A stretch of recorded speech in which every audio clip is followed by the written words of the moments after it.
5780 год для наших общин был годом семьи. И в действительности это произошло очень хорошо. Мы начали с праздников, влились в Хануку, имели очень уникальное служение на ханукальные вечера. И знаете, мы видели много плода, единства среди братьев, сестер, родителей и детей, среди членов общины, семейные отношения. Мишпаха была восполнена. Также потом мы перешли в сторону, когда мы приближались к Песаху, и вдруг внезапно весь мир покрыл страх. Весь мир пережил, мы говорим о коронавирусе. Пандемия накрыла многих людей. Страх, ужас, переживания, экономические коллапсы. И вы знаете, во время Песаха вдруг мы поняли, что это послужило для нас единством.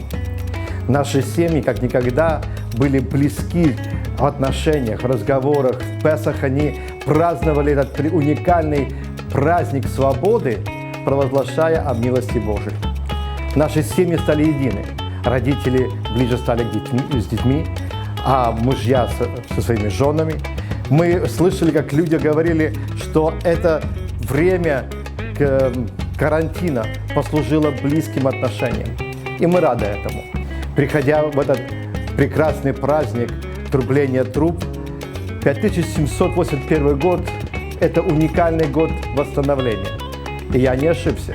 Я верю, что Господь дал мне это слово и местописание из Исаии 58 глава 12 стих. «И застроят потомками твоими пустыни вековые. Ты восстановишь основание многих поколений, и будут называть тебя восстановителем развалин, возобновителем путей для населения». И я говорю, что это год восстановления.